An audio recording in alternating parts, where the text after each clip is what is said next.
great privilege to formally congratulate. Is this working? Yeah. Not really. To formally congratulate the happy couple, Mr. James and Mrs. Daisy Ollie.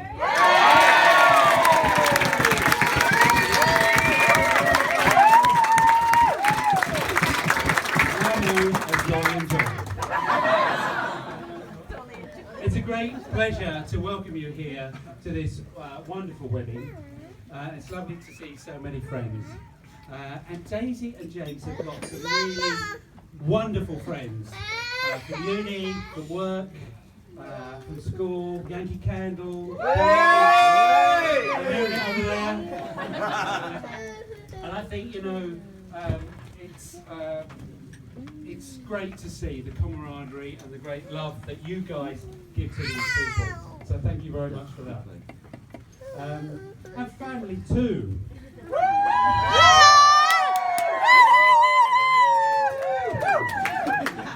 Headed by a trilogy of matriarchs. There is Maureen.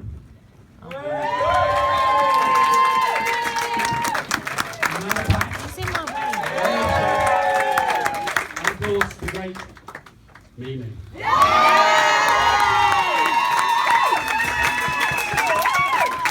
Got the hearing aid in there, Mimi. Can you hear it? No, you can't. It's great to have a close and supportive family, and you know, it's easy to take this for granted, but it's at times like this, when you see all this family, that you realise how blessed we all are. So, I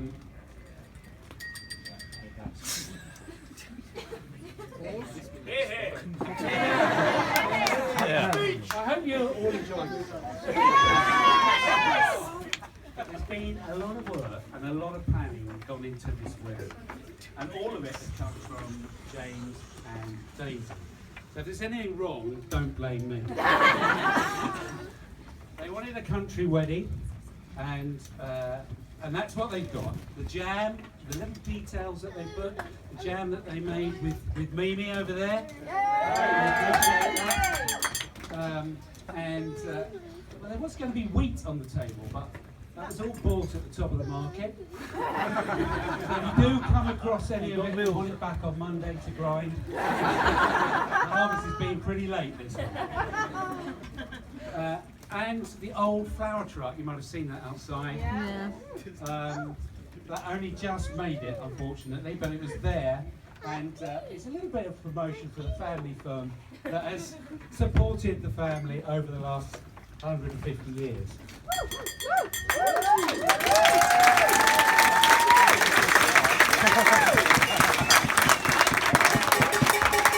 thought it was a lovely service today at Amwell Church. And that church is, in many ways, a family church. Emma and I were married there. My mum and dad were married there. Daisy was christened there. And Grandpa and Grandma were buried there. So very much a family church. And I think the whole day has gone really, they've got hitched without a hitch. So well done. I'd like to make a mention of Chloe today. Where is she? Fantastic singing. I think that really made it.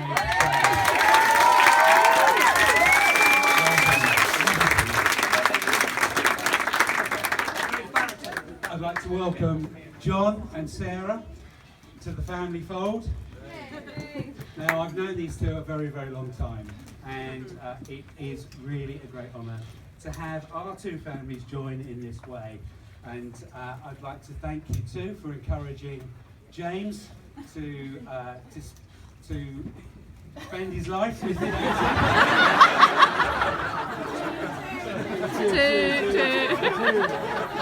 And to congratulate them for really a fantastic job on what they've done to raise a super guy in James.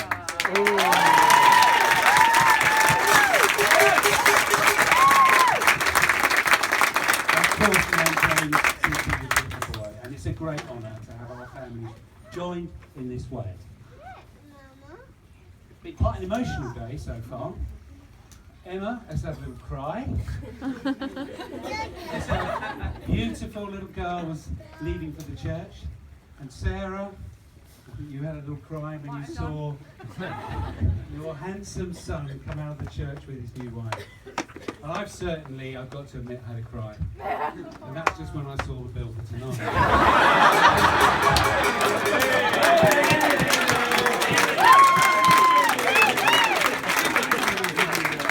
Now this is potentially a time when I should really be giving James a little bit of a grilling.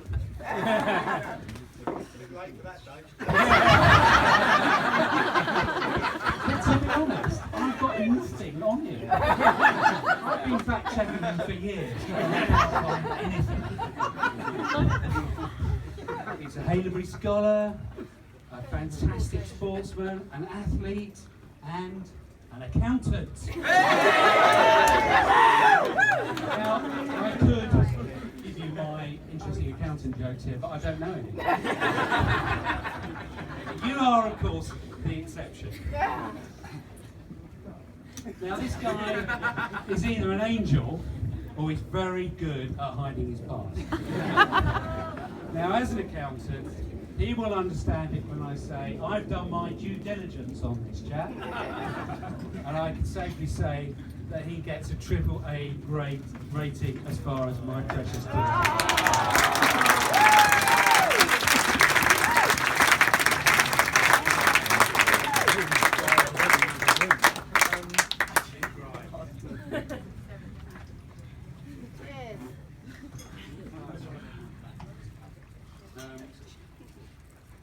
And then there was, of course, it's Daisy. I did promise not to embarrass Daisy, but I've always lied to my children. But she looks lovely, doesn't she?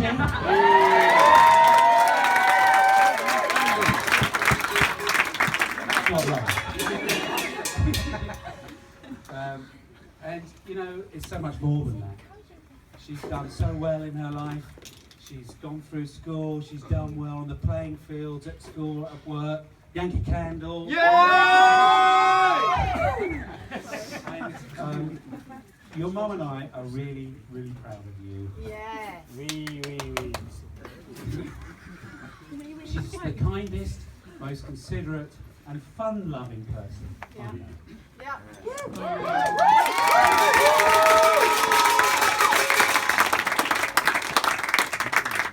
Now, a couple of weeks ago, it was Daisy's 25th birthday, and Helen and I were cutting out pictures of her to stick on the bunting. See, that's the kind of Dan I am. And it was great because it took me back to so many super memories that I've had with Daisy over the years. And I thought I'd like to share some of these with you. So I put together a PowerPoint presentation. It's only 200 slides. But unfortunately, I pushed the wrong key. It's the old shift button. And it's all gone. So you're going to have to bear with me on this one, because I spoke to George and he said that's all right. There is this latest augmented virtual projection technology. No. Heard of that? No. Well, ladies and gentlemen, I give you the imaginary slideshow. Woo! You're going to have to go with this. Imagine there's a big screen there. And in fact, on every wall, so you don't have to crick your neck. And I'm going to show you a few pictures. Now, the first slide, this is Daisy on the day I first met her. Oh. Her brothers rather unfairly referred to this as the Gremlin years. But it certainly wasn't. To me, and to everyone else, she was gorgeous and became bonnier and bonnier as time went on. But that day, that was such an amazing day. And I can remember thinking, wow, my beautiful little baby daughter. Oh. How did that happen? Well, I knew how it happened. She was a wonderful baby and really so good so happy, like she is always, and especially today.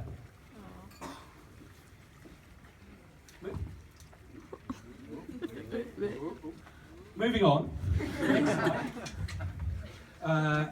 Here she is at Bush Hill Park Preschool, and she's on the big stage, and she's dancing to Spanish Dancer. I call this one Spanish Dancer. Some of you may remember it.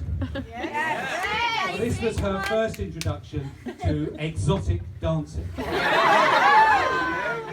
And that's when she first developed that amazing Strictly Come Dancing hip action that we'll probably see on the dance floor tonight. The next one. Can you see it? Can you imagine it? Yeah. Okay. Well, she's 10 years old and she's dancing on the table with Rosie Baker, my best man over there, his daughter. And each one of them have got a champagne bottle that they're drinking out of. 10 years old. And she's giving it that Strictly Come Dancing hip action. And this picture I call Party Girl. But before you phone social services, those bottles were really empty. This next one is in the garden of the mill. And Daisy's 12 years old, it's her birthday, and there's boys there. There's also the girls from Stormont, Cheska, Georgie, Ellie. Who else? You know who you are. But these boys started to arrive, and one of them, of course, was James Ollie.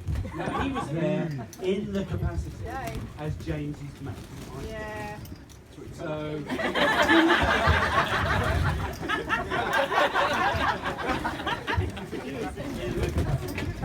if you look at the picture, you can see there's James, and he's looking at Daisy. But Daisy's not looking at James. What's going on here? And in the background, you can see James Wright running around the garden being chased by Jessica Black. And Mimi saying, "If I were you, dear, I wouldn't run too fast." Wise words from the matriarch. But it wasn't actually too long before Daisy got a boyfriend, whose name was Steve-O!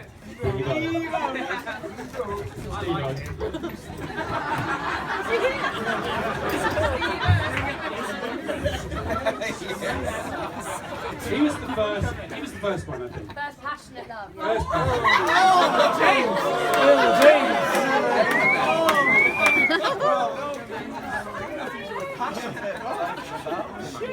But he was the first one, but this is the second one. You liked it, Mimi, didn't you, this one? And then there's this one. Mimi, not so much this one. And then there's this one and this one. Anyway, let's click through these boys. Let's try and get to James. Here he is. It's pretty obvious that every party that Daisy ever had, James Ollie was there. In the capacity as James Wright's mate. And every picture you see on that screen, he's looking at her, and she ain't looking at him. What's going on?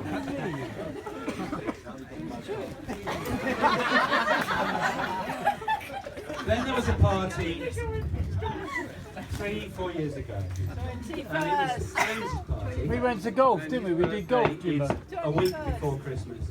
And of course, all that was just small, it was just family. Of course, you know, James had to be there. He's right. But this picture here you can see on the screen. Now, James is sitting next to Daisy. He's come away from the background and he's into the foreground. And he is looking at her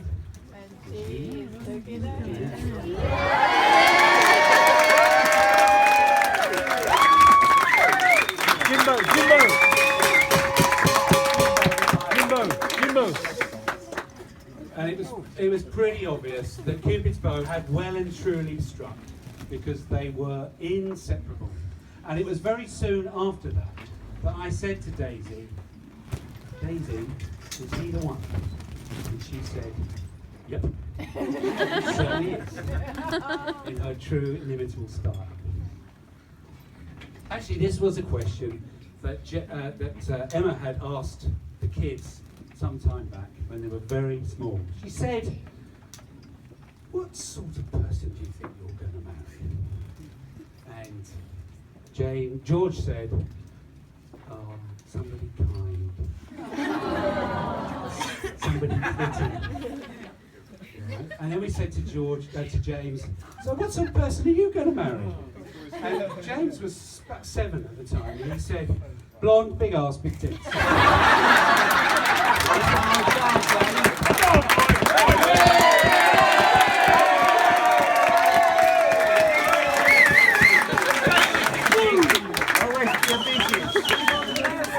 Then we asked Daisy.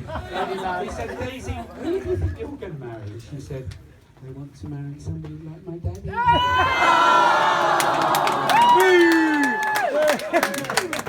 Now James is very bright. He's very hunky, fit, intelligent. You got that wrong, didn't you? Now, some people in their lives get to a point where they look back, sometimes with a bit of regret. Maybe that they've not done all the things that they wanted to do, and maybe they wanted to do more travelling, more exciting things. Well, I can tell you, this ain't going to happen to these two. Based on the last few years they've had together, knowing what they both want, planning their homes, their travels around the world, what they want to do, being very much together, enjoying each other's company. Now, I know life has its ups and downs, but I would say that these are the ingredients for a very happy marriage. And I know you two are going to have a very enchanted, exciting life together, full of amazing experiences and accomplishments. Daisy, James, this room is full of love for you guys. Yeah. Soak it up and take that on your journey, because you're going to have an amazing time together. Yeah. And I think we should mix that up with a bit of champagne and drink the toast to Daisy and to James.